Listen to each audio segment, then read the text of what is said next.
ভাইরে, পাকিস্তানের নায়িকা হানিয়া আমিরকে দেখার জন্য নাকি ভারতের দাদারা ভিপিএন কিনা শুরু করছে। কি দরকার ছিল এত কষ্ট করে টাকা খরচ করে হানিয়া আমিরকে দেখার? আমাদের দেশে তো হানিয়া আমিরের লাইট ভার্সন আছে, ফেসবুক অন করলেই তাকে ফ্রি দেখতে পারত। আসলে বুদ্ধি একটু কম হলে যা হয় আর কি। আপনারা তো জানেন পাশের দেশ ভারত আর পাকিস্তানের মধ্যে বর্তমানে মিডিয়া ওয়ার চলতেছে। মিডিয়াতে বলিউডের হিরো হিরোইনরা পাকিস্তানি হিরো হিরোইনদের ব্লক মেরে দিয়ে এই যুদ্ধ আরো উত্তেজনাপূর্ণ করে তুলছে। পেহেলগামের ঘটনার পর থেকে তো দুই দেশের সেলিব্রিটিদের মধ্যে চলছে সোশ্যাল মিডিয়ায় কথা কাটাকাটি। আরেকদিকে অক্ষয় কুমার তো ক্ষেপে আছে পাকিস্তানিদের এফ শব্দ হাজারবার উচ্চারণ করে গালি দেওয়ার জন্য। বলিউডের পরিচালকরা জ্বলছে সিনেমার মাধ্যমে প্রতিশোধ নেওয়ার জন্য। এই অবস্থার মধ্যে পাকিস্তানি সেলিব্রিটিদের ভারতের নেতারা সোশ্যাল মিডিয়ায় ব্যান করে দিয়েছে। আর এই কারণেই ভারতের জনগণদের ভিপিএন কিনে হানিয়া আমিরকে দেখতে হচ্ছে। আগে মানুষ ভিপিএন অন করে কিছু কিছু সাইটে প্রবেশ করত, আর এখন ভারতের দাদাদের পাকিস্তানি মেয়ে দেখতেই ভিপিএন অন করতে হচ্ছে।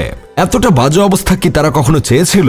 তবে আমাদের পাশের দেশের দাদাদের কিন্তু ভিপিএন অন করে এত কষ্ট করার কোনো দরকার ছিল না, কারণ আমাদের দেশেই কিন্তু হানিয়া আমিরের দারাজ ভার্সন রয়েছে।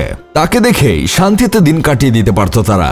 কারণ আমাদের দেশে লো বাজেটের হানিয়া আমির একবার তার প্রোফাইলে হানিয়া আমিরের সাথে নিজের কিছু ভিডিও ফুটেজ অ্যাড করে একটা ভিডিও বানিয়ে ফেসবুকে পোস্ট করে লিখেছিলেন, আমি নাকি দেখতে হানিয়া আমিরের মতো।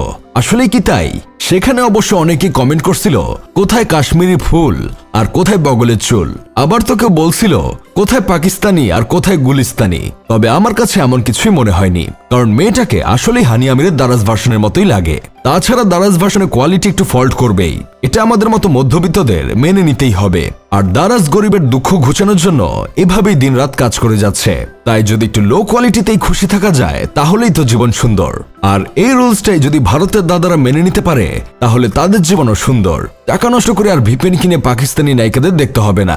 এসব দেখে আমার বন্ধু কেরামত বলতেছে, কিসের হানিয়া আমির, কিসের দূরে ফিশান? আমি তো শুধুমাত্র আমাদের দেশি ভার্সনের হানিয়া আর দূরে ফিশানের ভক্ত। দেশেতে যে কি স্বাদ সেটা তোমরা বুঝবা না। কথায় আছে না, মা কান্দে মেয়ের জন্য আর মেয়ে কান্দে লাঙ্গের জন্য। সেই অবস্থা হয়েছে ভারতের। দেশের নেতারা পাকিস্তানিদের ব্যান করছে, আর দেশের জুয়ান পোলারা ভিপিএন লাগিয়ে তাদেরকেই দেখার জন্য উঠে পড়ে লেগে গেছে।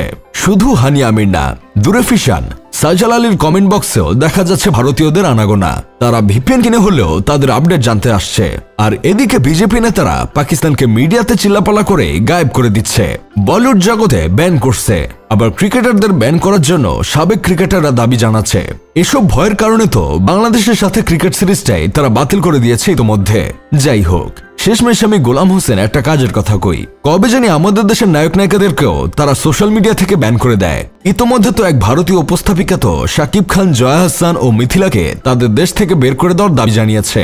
এমনটা হলে তো কয়দিন পর হানিয়া আমিরের দারাজ ভার্সনকে দেখতে গেলেও ভারতের দাদাদের ভিপিএন লাগবে। দাদারা আসলে কোনোভাবেই শান্তি পাবে না।